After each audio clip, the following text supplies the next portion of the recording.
Bonjour et bienvenue sur TechNapa, la Tech à Papa.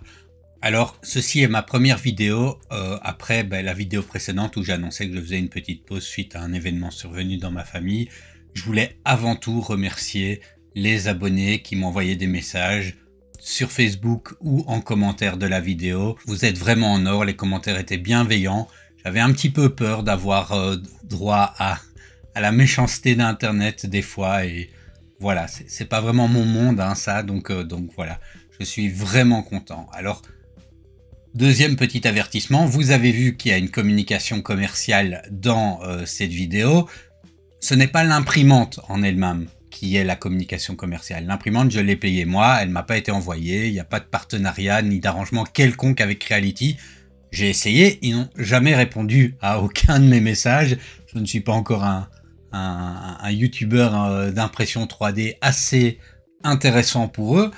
Néanmoins, j'ai quand même pu avoir un petit partenariat avec une société française qui fait des filaments et dont leur gamme principale de filaments, c'est le filament Kimia. Alors, ce qu'ils m'ont proposé, c'est de tester un petit peu leur filament. Enfin, là, ici, il ne s'agit pas vraiment d'un test, c'est juste j'ai utilisé leur filament pour tester cette imprimante, et notamment le filament qui destine au grand public, hein, puisqu'ils travaillent surtout avec les professionnels en général, et c'est du filament recyclé. Donc voilà, c'est aussi dans la ligne de ma chaîne, hein, j'essaye toujours de faire attention à pas trop gaspiller et à pas trop impacter plus que ce que notre loisir nous le fait déjà faire l'environnement. Et donc c'est dans cette logique-là que je suis tout à fait content d'avoir accepté de recevoir gratuitement du filament de cette société. Ça diminue mes coûts hein, parce que l'imprimante déjà elle était bien chère. Et voilà, je dis un petit mot sur eux. Vous retrouverez dans la description un lien vers leur site et je les remercie encore pour cette opportunité. Alors qu'est-ce que vous allez trouver dans cette vidéo? C'est encore une de mes toutes grosses vidéos comme j'ai déjà fait pour la Bamboo Lab, la Elfelson V400 ou la Thunder, enfin voilà, c'est une de mes grosses vidéos qui essaye de voir un petit peu mon appréciation de cette imprimante. Alors en attendant, trêve de blabla, on va passer tout de suite après le générique à la découverte de cette imprimante. Et n'hésitez pas à soutenir la chaîne en vous abonnant, en partageant cette vidéo, en parlant d'elle sur Facebook ou vos réseaux sociaux et en likant.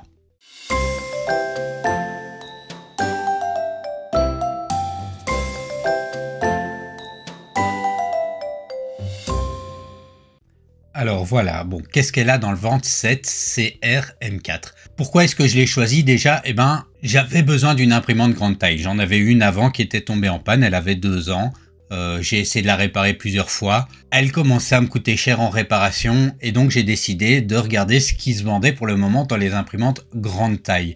J'ai hésité avec d'autres modèles et puis il y a ce modèle-là qui venait de sortir dont on entend finalement assez peu parler. Et je ne sais pas, Creality l'a pas mis super en avant, on en a un petit peu entendu parler, mais pas plus que ça par rapport à certains autres grands modèles. Pourtant, sur le papier, elle avait quand même de solides atouts. Alors quel est le premier des atouts? C'est sa taille. Elle a un volume d'impression de 45 cm sur 45 cm sur 47 cm. C'est quand même un beau volume d'impression.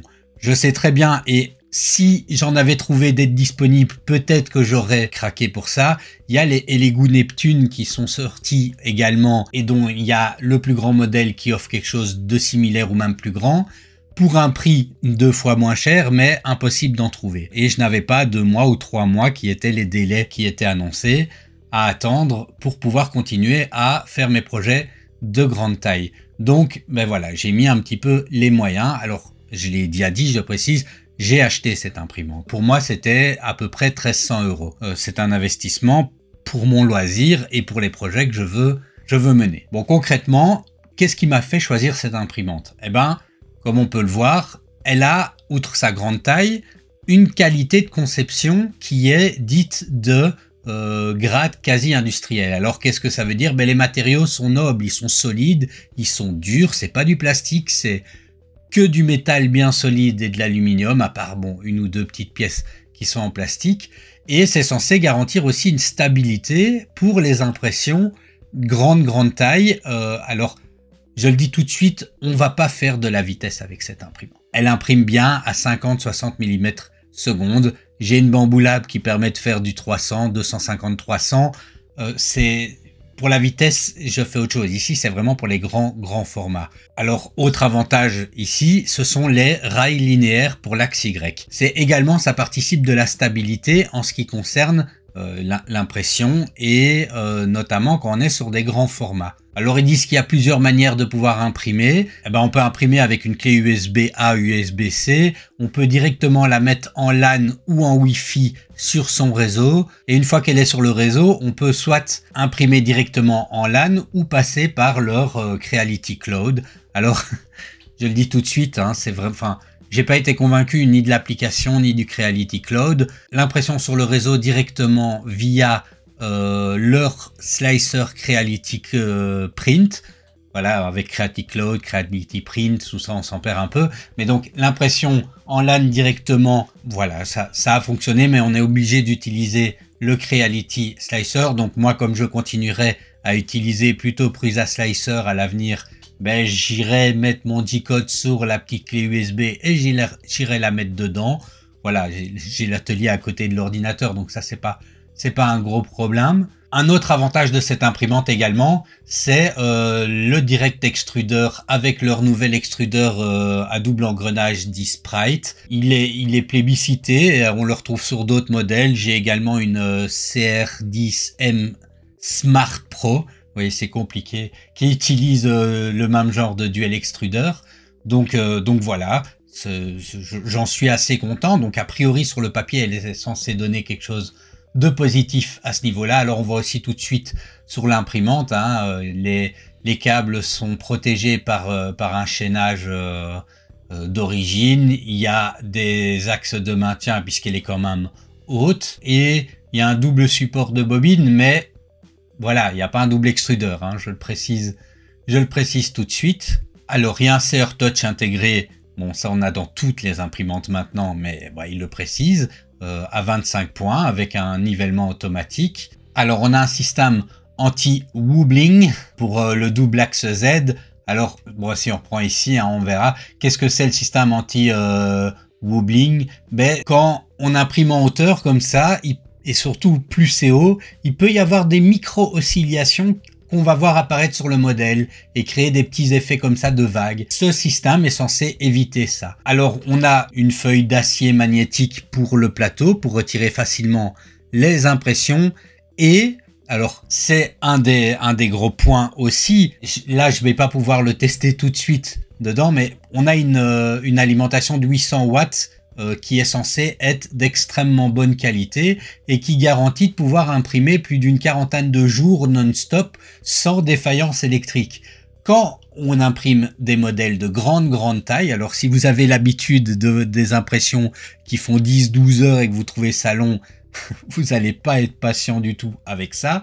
Je pourrais imprimer, ça m'est déjà arrivé, non pas avec celle-ci mais avec ma précédente, imprimer un modèle sur 12 jours parce que j'imprime dans une qualité d'impression hyper fine, un modèle qui prend pratiquement toute la taille, pièce pour un cosplay, un buste, enfin voilà, c'est déjà arrivé ce genre de choses. Eh ben, il faut que la machine tienne le coup et il faut que l'alimentation électrique soit fiable et de qualité pour tenir le coup. C'est une des raisons qui explique le côté quasi industriel et aussi le prix. Et c'est probablement quelque chose qu'on va pas retrouver sur la Elegoo Neptune qui a probablement une alimentation plus standard. Bon alors voilà, si on voit en détail les choses, on a la taille hein, ici effectivement. C'est une belle grosse imprimante qui permet pas mal de possibilités d'impression. On revient sur le double axe Y avec des rails linéaires. Et donc les rails linéaires, hein, pour ceux qui ne savent pas, c'est ceci. C'est quelque chose qui va par exemple pas nécessiter de devoir régler avec les excentriques en dessous des petits trous. C'est censé être quand même plus solide. Et il permet aussi, hein, si vous imprimez un modèle qui est extrêmement grand, alors avec une bobine de plusieurs kilos, eh ben, ça peut avoir des difficultés au fur et à mesure de l'impression. Grâce au double axe linéaire, eh ben, ils annoncent ici qu'on peut aller jusqu'à 30 kg de poids sans que ça pose un problème. On n'est pas censé avoir ces difficultés-là. Alors des moteurs précis, une alimentation et un moteur qui peut constamment imprimer jusqu'à 30 jours, ça je l'avais dit. Bon, alors ils précisent que c'est des données qui viennent du labo Creality. Les différentes manières d'impression, je l'avais cité avant, mais comme ça vous voyez des images, hein, donc via le cloud printing, bon, j'ai pas du tout été convaincu. En plus, on a une application qui nous installe, enfin qu'on doit installer, remplie de publicité. J'ai bloqué les notifications pour n'avoir que les notifications système, hein, me dire quand l'impression était finie ou commençait. Et on a quand même d'autres notifications qui passent, donc bref, c'est chiant. Enfin oui, désolé de mon vocabulaire. Mais j'ai pas du tout été convaincu. Et en plus, le cloud, alors au moment de l'installation, on peut choisir si on veut mettre ça en Chine ou à l'international. Je sais pas où est situé le serveur à l'international, mais les données quand même, ben voilà, sans rentrer dans la parano, je pense pas que j'utilise beaucoup de cloud chinois et je vais pas utiliser plus que ça le cloud via ceci. Utiliser des clés USB-A ou des clés USB-C, ou l'impression LAN en Wi-Fi ou avec un port RJ45. C'est plutôt comme ça que moi j'utilise mon imprimante, mais pour ça je dois utiliser leur slicer de Creality Slicer. Sinon, ben, je passe par la clé USB. Dans leur écosystème Creality Cloud, Creality Print, on peut gérer une ferme d'imprimantes. Donc là, on est clairement moins pour le grand public et plus pour voilà, une utilisation plus industrielle. Et alors, ils nous vendent leur extrudeur tout métal. Donc ici, le Sprite existe en deux versions. Il y a le tout métal et il y a le presque tout métal. Alors ici, c'est bien le tout métal qui est mis avec. Et un direct drive permet d'imprimer en TPU. J'ai pas fait un test d'impression TPU avec cette imprimante encore. Voilà, ça viendra peut-être plus tard sur la chaîne. Et voilà, bon, vous pourrez chercher vous-même, hein, mais toutes les belles qualités qu'on vante sur l'extruder Sprite avec son flux d'air adapté, ses qualités qui permettent d'imprimer jusqu'à 300 degrés, et tout, et donc compatible avec plein de filaments. Encore une fois, attention, pour des filaments comme le PA, l'ABS, ben, il vaut mieux un caisson. Bon, alors encore une fois, on nous revante l'auto-leveling de 25 points qui est très facile, la surface magnétique, le système anti-wobble dont je vous avais déjà parlé, et un écran. Alors l'écran est tout petit. Pour quelque chose de... Il est tout petit, mais il est déportable. On peut l'utiliser, le tenir à distance. Moi, c'est peut-être intéressant dans un contexte industriel. Dans un contexte familial, bah, ça ne l'est pas vraiment. Et la fameuse alimentation à 800 watts qui est censée nous protéger de tous les inconvénients électriques et elle va pas surchauffer ou s'overvolter, enfin voilà. Alors évidemment, on retrouve des fonctionnalités dedans qu'on retrouve en fait dans toutes les imprimantes maintenant. Donc un recouvrement en cas de perte d'énergie, un détecteur de fin de filament. Le cable change, je l'avais cité, ça c'est intéressant puisque moi je l'ai déjà rajouté manuellement hein, en devant l'acheter. Une carte mère silencieuse, un dual spool holder et c'est compatible avec des caméras. Alors la caméra que vous verrez dans les tests, c'est celle que j'avais reçue avec la CR10S Smart Pro et en fait je l'utilisais pas du tout. J'ai essayé d'utiliser là et de faire des timelapses mais c'est compliqué les timelapses avec l'application Creality Cloud, donc je n'y suis pas vraiment arrivé. Bon, et ils proposent d'utiliser, si on veut, leur fameuse gros caisson d'impression qui fait 1 mètre sur 80 cm sur 95 cm. Je l'ai pas acheté pour le moment, je le ferai peut-être, on verra. Donc voilà pour la découverte de cette imprimante. Alors le prix, voilà, maintenant elle est annoncée à 1099 $ sur leur site. Au moment où je l'ai commandé, il y a un petit moment quand même, ça va faire 1 mois que je l'ai maintenant. Mais moi je l'ai commandé chez un revendeur européen parce que je voulais pas attendre et je voulais pas payer non plus les frais de douane. Bon, et l'un dans l'autre, ce sera arrivé à la même chose, mais moi je l'ai payé 1 300 €. Et ben voilà, c'est tout pour la découverte de cette imprimante. Je propose maintenant qu'on passe à l'unboxing. Alors donc voilà, le gros carton est arrivé. Vous pouvez voir que la machine, bon, elle est imposante, elle imprime sur 45 sur 45 sur 47 et la boîte, 79, 76, 30, c'est un beau paquet. Alors ce qu'on va faire maintenant, c'est l'ouvrir.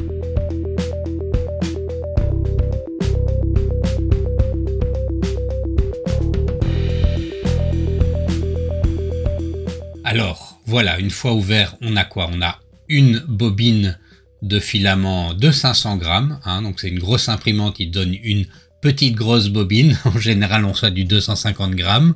Alors, nous avons là, ici, c'est le support de bobine avec le détecteur de fin de filament, la prise de courant européenne, une petite spatule qui ne sera probablement pas utile. Alors, ceci, c'est le support pour l'écran. Voilà, on le fixera plus tard dans la vidéo.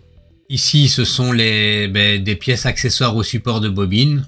Il y en a deux, on peut mettre une bobine de chaque côté. Alors, un petit sac plastique avec les différents manuels, autocollants et autres. Voilà, une planche de stickers. C'est toujours sympathique. Voilà, elle est comme ça, très jolie. Une carte de garantie. Je me suis déjà demandé si ces papiers-là servaient à quelque chose ou si quelqu'un les utilisait vraiment. Petite feuille pour reprendre, qui peut servir pour le leveling et qui reprend quelques indications sur le leveling.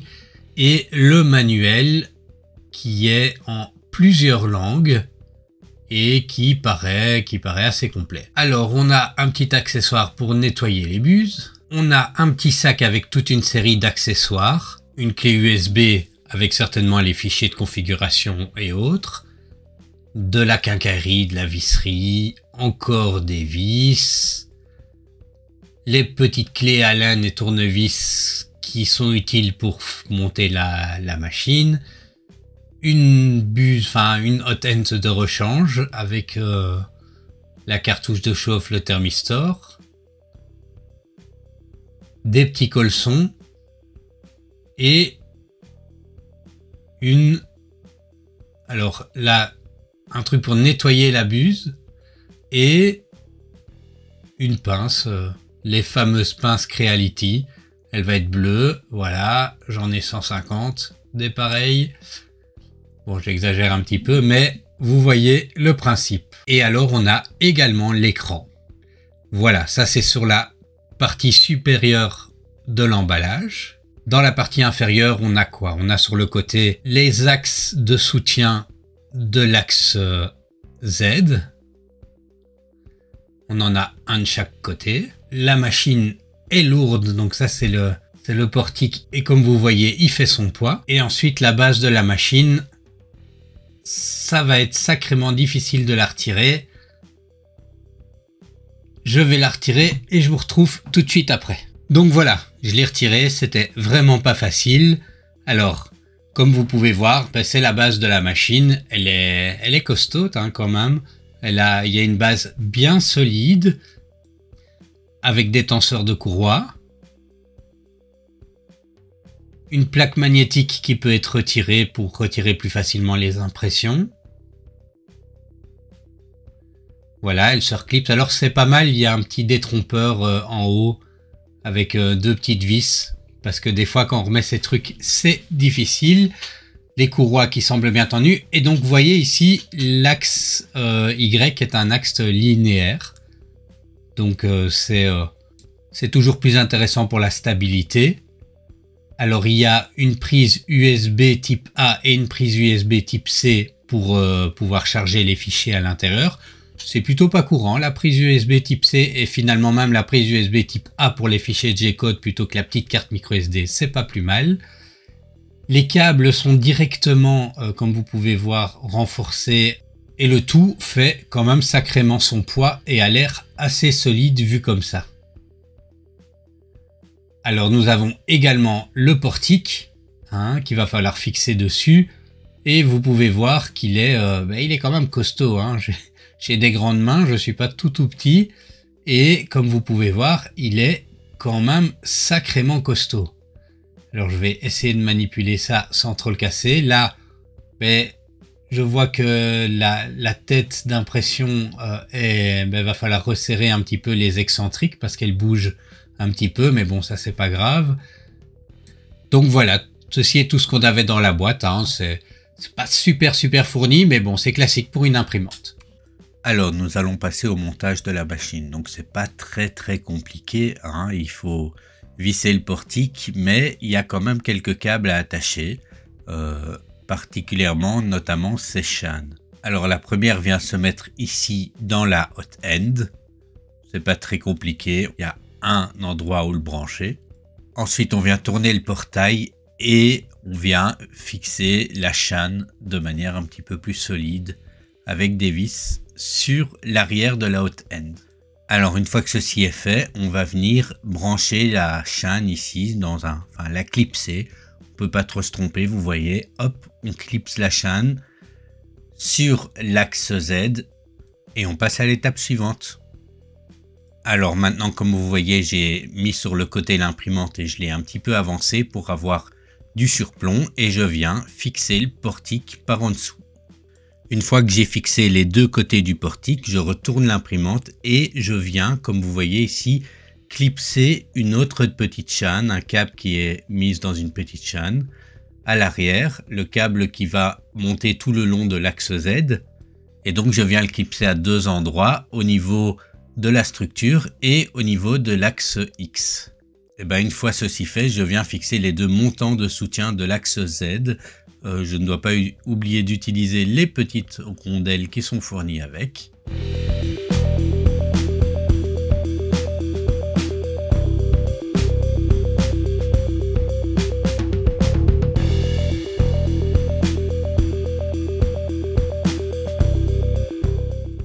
Maintenant, je viens fixer l'écran, à commencer par le support de l'écran.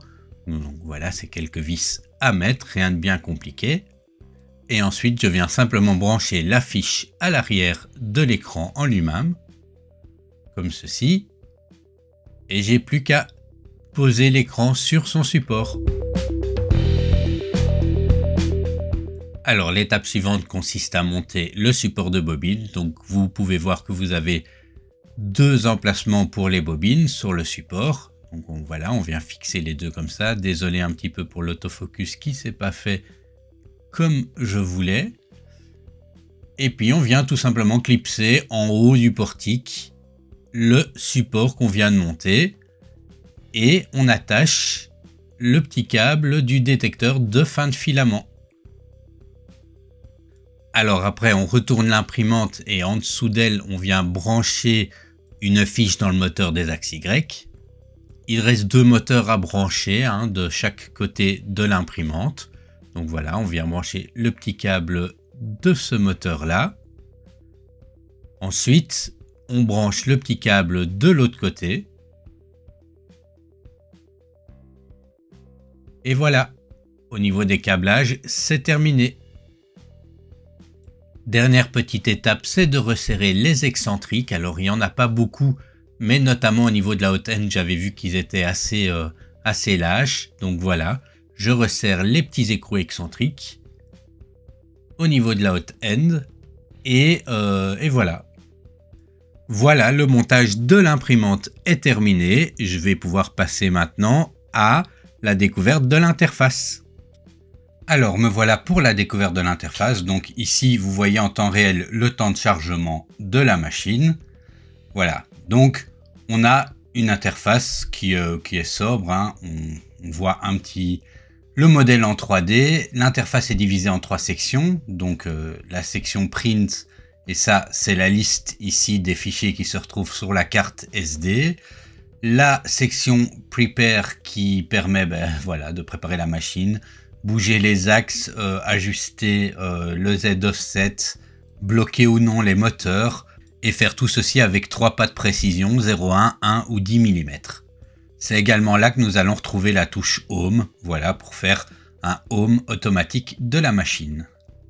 Alors si on revient en arrière, dans ce menu Prepare, on a également la touche Feeding Return qui permet d'opérer sur l'extrudeur, donc pour l'alimenter en fil ou retirer le fil, régler la température de la buse pour pouvoir gérer le filament. Alors la touche manuelle permet de régler de manière manuelle certains paramètres comme la température des buses, du plateau, la vitesse des ventilateurs ou autres. Le Z-offset permet de régler le Z-offset, mais je verrai ça plus tard sur la partie leveling. Et c'est également le cas de cette touche auto-leveling qui permet de gérer tout le leveling, mais là encore je verrai ça un petit peu plus tard. Enfin, le troisième onglet Tune permet justement de faire toutes les petites adaptations, les réglages de précision comme par exemple le réglage automatique ou manuel des températures du PID. Donc là, par exemple, je vais faire un réglage automatique du PID de la buse et il va faire ses petits calculs tout seul. Alors pour ceux qui se le demandent, qu'est-ce que le réglage PID et en quoi c'est important? Eh bien, le réglage PID, c'est une calibration qui permet de garantir une stabilité de la température des parties chauffantes. Donc on va régler le PID de la buse ou le PID du plateau pour éviter que le processus électrique de montage en chauffe peut avoir des variations et cette variation, elle n'est pas bonne pour votre processus d'impression parce que ça peut diminuer le flux d'impression. Hein. Si ça chauffe un peu plus ou un peu moins, ça va liquéfier le plastique d'une manière différente. Ça peut aussi avoir un impact sur la préhension sur le plateau, si ça descend en température ou si ça monte. Et donc c'est important de régler ce PID. Alors cette imprimante propose un mode de réglage complètement automatique du PID.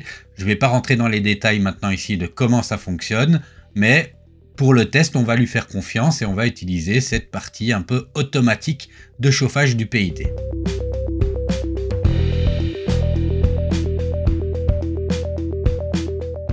Alors voilà, maintenant qu'il a terminé avec les réglages automatiques du PID de la buse, on va faire pareil avec le PID du plateau.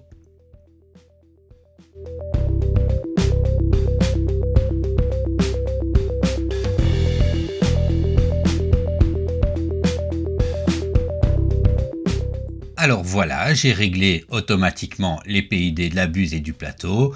Maintenant, on pourrait s'amuser à modifier les paramètres d'accélération maximum. Bon, je ne vais pas le faire maintenant, hein, je ferai bien plus tard si j'ai besoin de régler ça, mais a priori, on n'a pas besoin. On peut, voilà, dans cette partie, régler de manière plus approfondie toute une partie de paramètres. C'est second côté un petit peu imprimante industrielle qui désire offrir à l'utilisateur un plus grand contrôle de son imprimante. On va aussi pouvoir changer la langue, régler le Wi-Fi et trouver les infos sur les paramètres, numéro de série, heure d'impression et autres de l'imprimante. Alors pour faire la calibration du plateau, on va aller dans le menu Auto Leveling. Alors là, il fait un petit home pour réadapter la position de la tête d'impression. Et voilà, une fois que son home est terminé, on voit ici la petite interface d'Auto Leveling. On va avoir une petite représentation graphique et il suffit d'appuyer sur Start. Et l'Auto Leveling va pouvoir commencer. Après avoir fait ça, il va checker sur toute une série de points sur le plateau. La procédure est connue pour adapter la hauteur de la buse au plateau.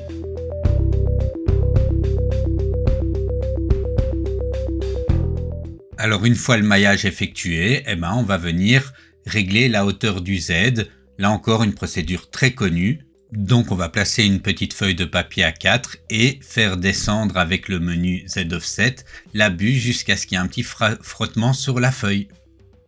Alors il est temps de passer au test d'impression. Donc pour le tout premier test d'impression, on va imprimer un modèle qui est présent sur la clé USB fournie. Donc certainement avec les très optimisés en matière d'impression.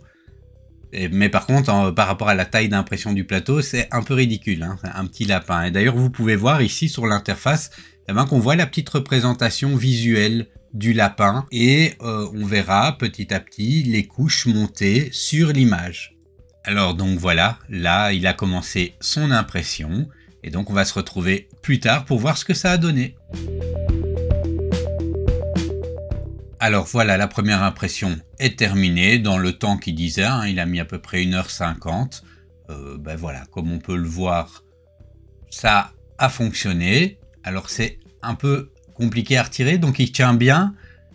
Mais si on soulève comme ça la petite plaque magnétique, ça sort tout seul. Donc voilà, c'est déjà un premier test, ça fonctionne bien. Cette plaque magnétique, on sent que c'est résistant tant qu'on la soulève pas. Désolé, je me suis rendu compte après coup que l'autofocus n'a pas bien fonctionné, donc c'est tout flou, donc vous ne pouvez pas bien voir, mais voilà, la qualité est correcte. La qualité est bonne pour un premier test. Après, on est encore une fois sur un fichier qui est optimisé, donc ici j'essayais de vous montrer la couche inférieure qui est plutôt jolie.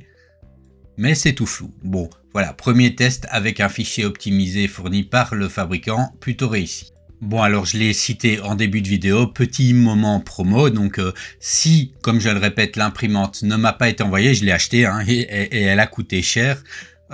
J'ai toutefois pu obtenir, notamment pour pouvoir utiliser du filament pendant ce test, un petit partenariat avec la société qui commercialise le filament Kimia.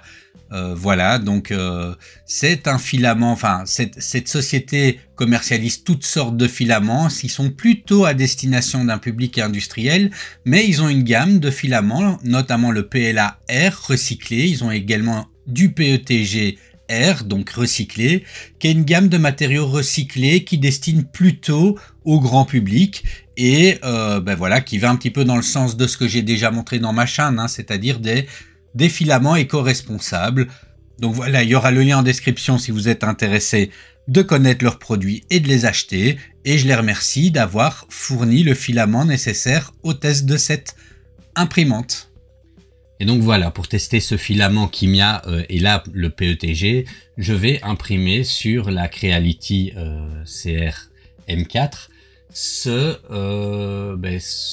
petit accessoire qui va servir à fixer les plateaux de la Bambu Lab sur le côté de la Bambu Lab. Voilà, j'ai différents plateaux, le Cool Plate, le PEI et tout ça. Et donc comme on peut voir ici, ça rend les choses un petit peu plus pratiques que de devoir les mettre toujours dans un tiroir.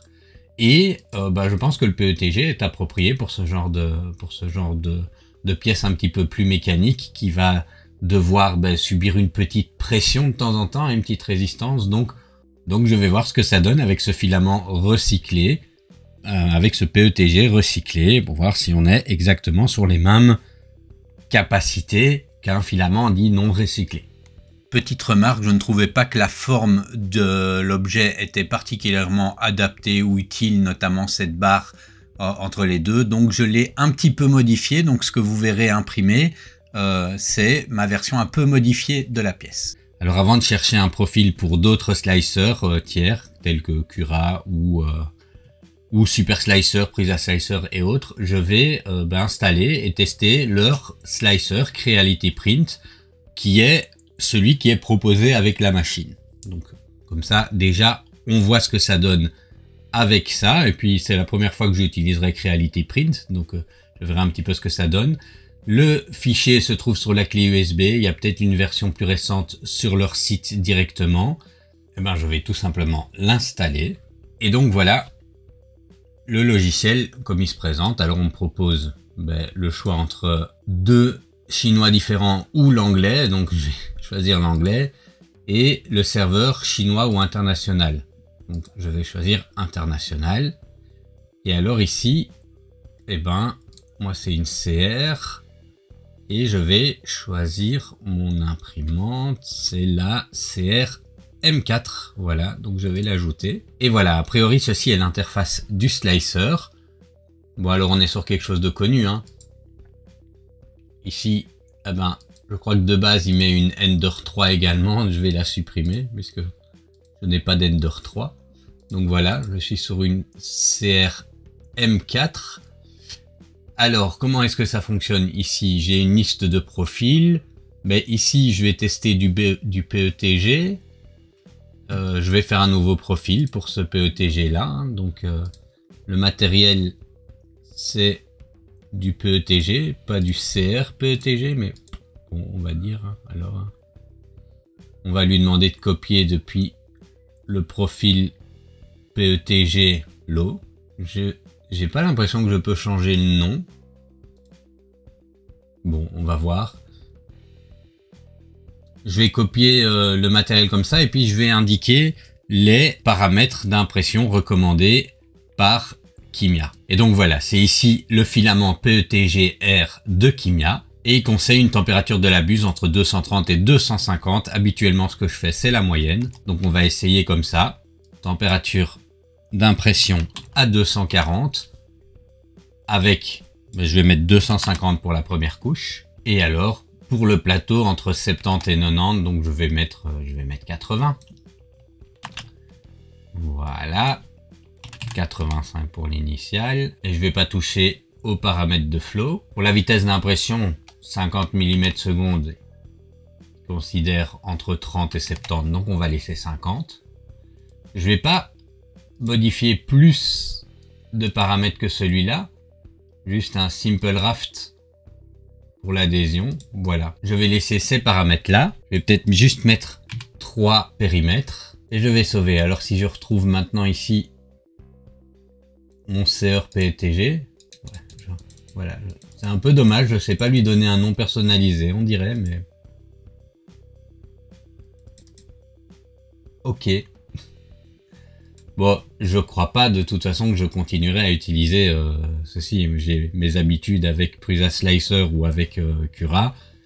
Je regarderai après ce qu'il est possible de faire avec Cura. Mais pour la première impression, on va garder ceci. Alors ici, si je clique sur modèle, qu'est-ce que ça fait? Ah, mais on a des modèles directement de la bibliothèque de Creality. Voilà, bon, ça c'est pas mal si on cherche des idées.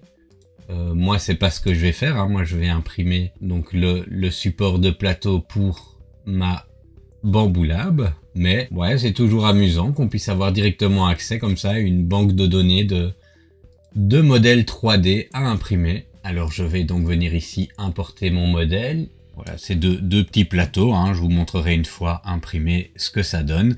Et on va faire le slice. Et voilà, il me dit que j'en ai pour 8 heures quand même. Eh ben, voyons voir ce que ça donne. Hein. Je vais exporter, non pas en G-code, mais l'envoyer directement à la machine. Voilà, à l'imprimante. Il trouve mon imprimante. Et donc, je lui envoie le fichier. Alors, si je clique sur Print, ben là, je vois la caméra qui est attachée à mon imprimante. Alors, je l'ai mise comme ça, vite fait. Et je peux ici lancer le fichier CRM4. Voilà, c'est bien celui-là. Et normalement, l'impression démarre.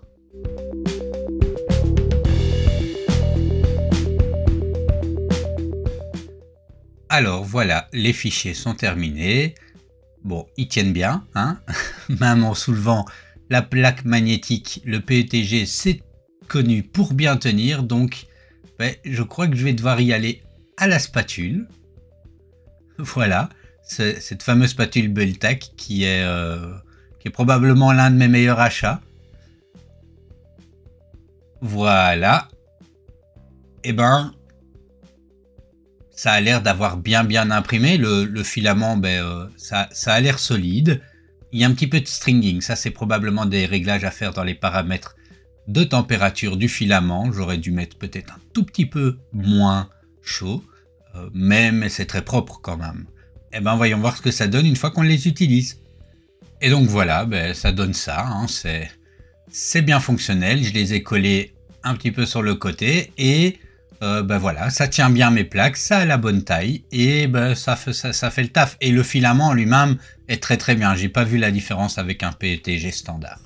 Bon, après ce premier test d'impression en PETG qui a fonctionné, hein, pour moi, tant pour l'impression qui s'est passée de manière proprement et sans trop de cheveux d'ange et autres, il y a un tout petit peu d'amélioration possible, mais ça c'est dans les réglages. Je vais diminuer un petit peu la température que j'avais mis pour le filament Kimia, mais bon, c'est déjà très propre comme ça.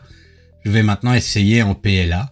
Alors pour tester en PLA, toujours avec le filament Kimia, là c'est un filament bleu qu'ils m'ont envoyé pour tester. Voilà, la question est toujours de savoir si ces filaments dits recyclés ben, sont aussi bien satisfaisants, quel que soit le nom qu'on veut leur donner, que les filaments non recyclés. Ben, voilà, pour le PETG, moi, ben, l'impression s'est très bien passée, la qualité visuelle était bonne et la qualité mécanique, jusque-là, d'avoir testé, d'avoir remis les plaques régulièrement, eh ben ça fonctionne bien. Donc jusque-là, moi j'ai rien à redire, c'est un filament qui me semble très bien. Alors, je vais supprimer cette pièce-là, me créer un nouveau profil de PLA. Ici, en température d'impression, je vais mettre 205 et pour le reste, je ne vais rien changer, si ce n'est ici peut-être, je vais mettre un skirt. Je vais essayer comme ceci. Et ben je vais tester un modèle un petit peu plus grand. Je vais imprimer une tour Eiffel. Et je vais voir avec, alors c'est une bobine de 750 grammes, donc je vais voir la hauteur maximum que je peux avoir avec les 750 grammes. Ici, on va quand même un petit peu l'agrandir, hein. Imaginons que je la veux en 35 cm de haut. Voilà, en utilisant le profil qui est à 205, oui voilà. Je ne vais pas mettre de support sur ce modèle, mais ça permettra de voir aussi si elle gère comme ça les ponts, hein. Bon, alors le temps de découpe est pas super. Alors il me dit un modèle invalide. Bon, on verra. Les temps de découpe sont pas super rapides. Après, encore une fois, ici, je teste leur Creality Print. Je regarderai pour des profils, pour des slicers plus communs, hein. Alors il me dit que ça prendra 46 heures et que j'en aurai pour 340 grammes. Eh ben, on va pousser encore un peu plus loin alors. Puisque j'ai de la marge, on va lui faire monter à 40 cm. Donc voilà, en poussant un petit peu plus haut, on arrive à 62 heures d'impression pour 485 grammes. Alors, on n'est pas ici dans quelque chose où on va associer à la fois la vitesse, la qualité et la taille.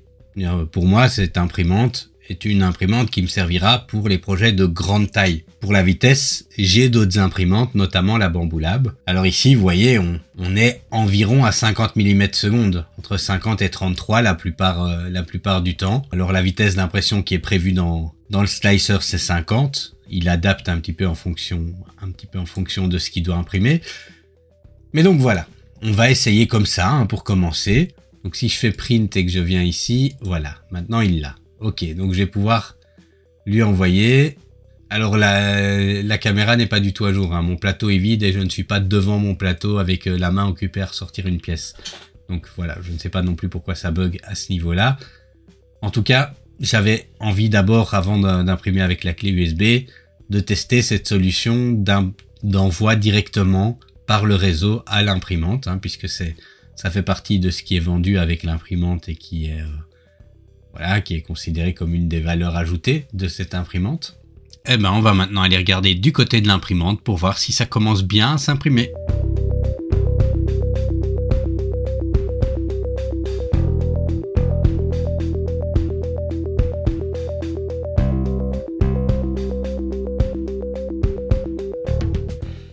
Et ben voilà, elle a fini de s'imprimer dans le délai qui était prévu. Alors globalement, ça a bien imprimé. Bon, la qualité du filament de ce côté-là, rien à dire. Le filament est beau, bien scintillant.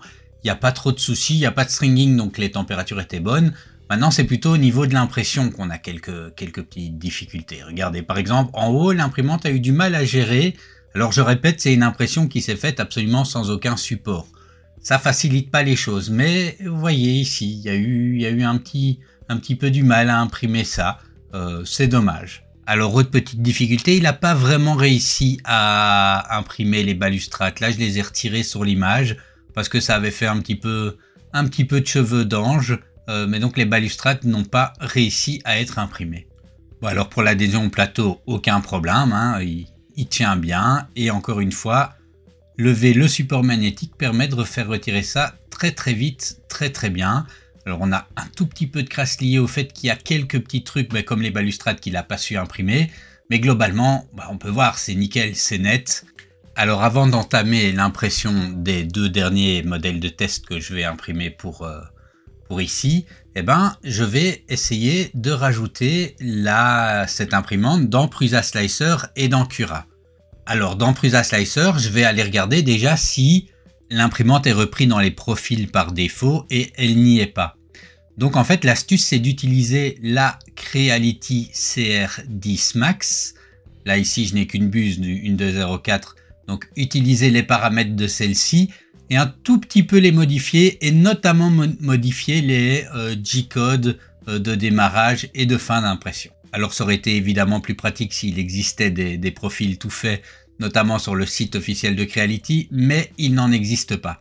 En tout cas à l'heure où je tourne cette vidéo, donc le 31 mars 2023. Alors parmi les petits changements à faire, on peut changer le nom de l'imprimante et modifier la taille du plateau pour faire passer en X et en Y à 450 mm.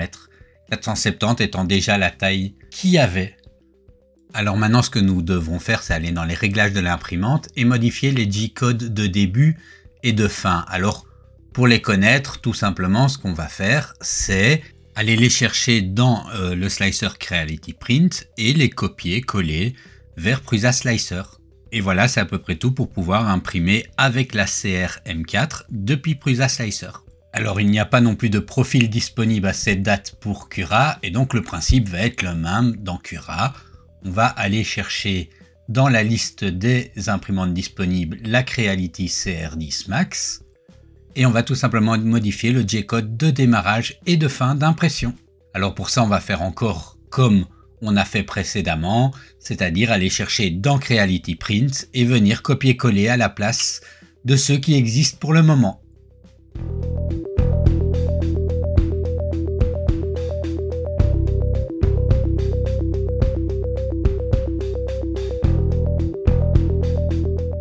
Il ne reste plus maintenant qu'à aller modifier le nom de l'imprimante. Alors pour ça, on vient cliquer ici sur Manage Printers et puis les trois petites barres et cliquer sur Rename ou renommer, moi je l'utilise en anglais, et vous mettez le nom que vous voulez. Et maintenant la machine est prête à être utilisée sous Cura.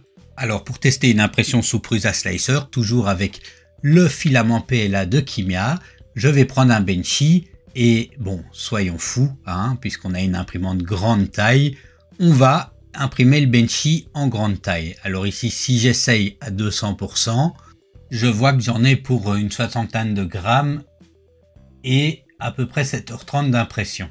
Je pense qu'on peut aller un petit peu plus loin, donc je vais encore agrandir et j'essaye à 250%. Alors là, ici, j'en ai pour 12 heures d'impression et 109 grammes. Bon, je pourrais pousser le vis jusqu'à remplir le plateau, mais dans le test, on va rester raisonnable et je vais partir sur cette taille-là. Donc je sauvegarde simplement le G-code et je vais lancer l'impression sur l'imprimante. Et donc voilà, le Benchy, bon, le filament, encore une fois, rien à dire, ça a l'air d'être assez propre. La seule chose que je remarque directement, c'est qu'il y a l'air d'avoir au milieu un layer shift assez important. Bon, ça se tient encore bien au plateau, il tient bien, ouais. Voilà, il est... Bon, voilà, c'est propre. À l'arrière, le dessous est très propre. Les lignes, les ponts, tout ça, rien à dire. Le test est bien réussi, si ce n'est cette espèce de layer shift qu'on voit au milieu de la coque. Voilà.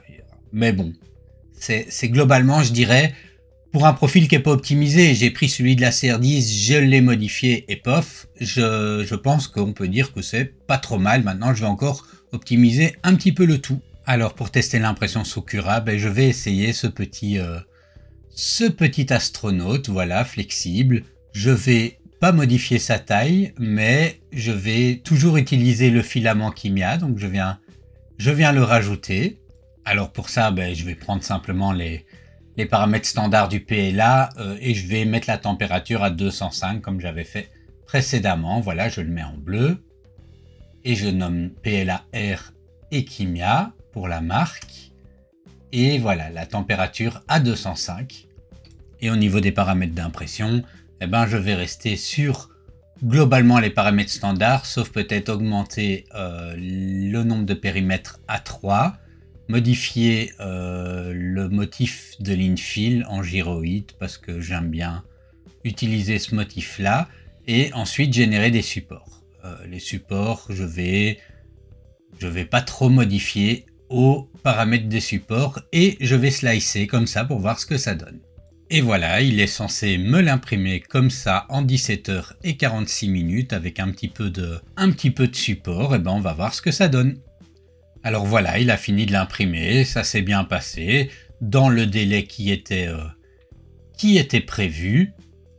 Alors l'impression a l'air de s'être bien passée, je vais le retirer de la plaque magnétique et le décoller. Bon alors voilà, je l'ai nettoyé un petit peu des brimes et des supports, donc il est très sympathique le modèle. Le filament lui-même, encore une fois, est rien à redire, c'est un beau filament. C'est plutôt au niveau de l'impression qu'il pourrait y avoir quelques petits défauts à redire. Alors, premièrement, je ne trouve pas que ce soit particulièrement net et fin. Alors, c'est imprimé en 0,2, hein, on pourrait faire plus petit, mais voilà. Ensuite, ici, ben, le mécanisme du casque fonctionne bien, donc ça va, mais par contre, c'est à l'arrière, la première couche n'a pas bien adhéré. On voit qu'il y a des dégâts sur la première couche, il y a dû avoir... voilà. Alors, est-ce que c'est dû ici aux impressions précédentes, au fait que je n'ai pas forcément bien nettoyé? Peut-être. Je vais essayer de gratter ça, de bien le nettoyer, et on verra ça pour une autre impression. Alors, quelle est la conclusion que je peux tirer de ce test? Bon, je l'ai utilisé pendant à peu près un mois. En ce qui concerne la qualité de fabrication, elle est robuste. On est clairement dans une gamme supérieure des imprimantes un peu grand public qu'on a l'habitude d'utiliser, même chez Creality. Donc cette robustesse inspire confiance. Le gros argument sur la qualité de l'alimentation électrique, j'ai du mal à pouvoir l'évaluer. Je me suis pas amusé à commencer à prendre mon voltmètre et au multimètre ou autre et à faire des tests. C'est vraiment des tests d'utilisation, des tests d'appréciation que je vous propose sur cette chaîne.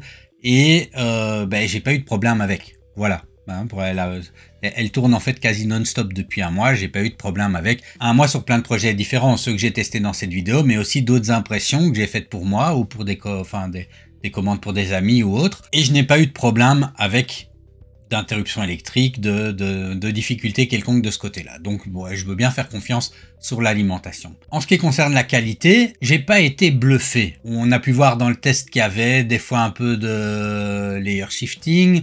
Bon, alors évidemment, tout ceci est très aussi en fonction de la configuration des slicers qu'on utilise. Entre-temps, j'ai réussi à me faire un beau petit profil pour Super Slicer.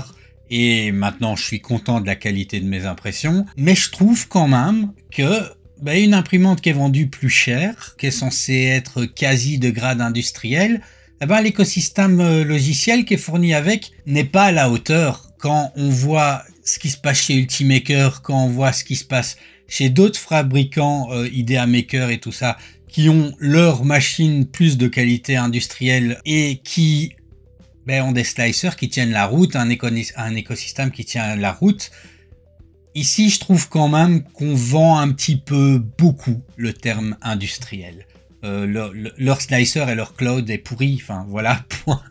Il n'y a pas d'autre mot à dire de ce côté-là, et c'est peut-être ça le plus gros défaut de cette imprimante. Alors, elle n'est pas encore mûre. Ils vont probablement, quand je veux dire je parle de Creality ou la communauté qui est même pas très très grande, hein. Si on regarde, il y a pas de grand groupe Facebook, il y a pas, enfin voilà, mais grossir progressivement et alors on va certainement avoir de nouvelles qualités. Ou alors j'ai vraiment fait le choix de la mauvaise imprimante que j'ai payé un peu cher, mais bon c'est pas le cas, hein, puisque maintenant j'ai réussi à la configurer pour mes besoins comme il faut et elle sera a priori fiable dans le temps. J'espère du moins. Alors est-ce que j'aurais été plus content ou est-ce que vous serez plus content avec une imprimante de type Elegoo Neptune ou la Anycubic Cobra Max? La Anycubic Cobra Max, elle était plus facile d'utilisation, les slicers et tout ça étaient plus facilement configurables, mais je trouve qu'elle manquait vraiment de fiabilité. C'est celle que j'avais avant et elle manquait de fiabilité, elle tombait en panne régulièrement, je passais plus mon temps à faire de la maintenance ou de la réparation que de l'utilisation. Et ça peut être problématique. J'espère qu'à l'usage, ce sera pas le cas de celle-ci. Est-ce que je vous la recommande? Si comme moi, vous avez besoin vraiment de faire des impressions grande taille, parce qu'il s'agit de productivité, parce qu'il s'agit, vous imprimez plein de choses, vous préférez faire un masque pour un cosplay, parce que moi je fais des cosplays pour ma nièce ou ma fille et je leur donne et autres, donc vous voulez faire un masque en une seule taille, oui, c'est intéressant, elle est fiable, mais il faut quand même vous y connaître un petit peu pour arriver à exploiter tout son potentiel. Et donc, on vient à un point, est-ce que si vous êtes un grand débutant et que vous voulez acheter une imprimante grande taille qui va fonctionner très facilement sans trop vous casser la tête, c'est pas forcément la bonne imprimante. Néanmoins, moi, je vous la recommande quand même, parce que vous êtes un grand débutant, vous prenez ça, vous cassez la tête, vous cherchez, vous prenez de l'expérience et vous arrivez à avoir une imprimante qui va alors vous donner ce que vous avez besoin, mais avec probablement plus de fiabilité que des modèles moins chers. Après, elle a un certain prix. D'ici quelques mois, elle aura certainement encore diminué de prix. Moi, je l'ai payé 1300 € il y a un mois, mais dans un store français et livrable en 24 heures. Chez Creality, vous avez plusieurs semaines de livraison, et vous aurez probablement, si vous êtes en Europe, des frais de douane, je ne sais pas combien ils seront. Pour le moment, le calcul, il n'est pas forcément intéressant, mais quand on la trouvera aux alentours de 700-800 €, ce sera certainement une imprimante intéressante. Voilà pour mes conclusions, donc une appréciation en demi-teinte. Je suis pas complètement mécontent de l'avoir acheté pour moi-même. J'avais l'impression qu'en achetant quelque chose comme ça, avec un écosystème, des logiciels spécifiques, ce serait... Voilà, j'aurais moins à me casser la tête. Et ben, ça n'a pas été le cas. J'ai quand même dû bien la configurer. Alors, très peu au niveau, et ça c'est intéressant à le dire, très peu au niveau de la machine en elle-même. Pas beaucoup de réglages, pas d'ajustement de scie, pas de serrage d'excentrique, enfin voilà. Au niveau de la machine, vraiment, elle arrive, elle est bien calibrée. Elle est robuste, il n'y a pas de problème. C'est vraiment en termes logiciels qu'est la difficulté avec cette imprimante pour le moment. Et ça ne peut qu'évoluer positivement. Donc voilà, je vous remercie d'avoir regardé cette vidéo. Vous l'avez, je ne sais pas, regardé jusqu'au bout peut-être. Sinon, en attendant, quel que soit ce que vous avez apprécié sur cette vidéo ou non, n'hésitez pas à en faire des commentaires, à me contredire si par moment je n'ai pas été aussi exact que ça, je ne suis pas parfait. Et partagez, commentez, likez, abonnez-vous et je vous dis à la prochaine.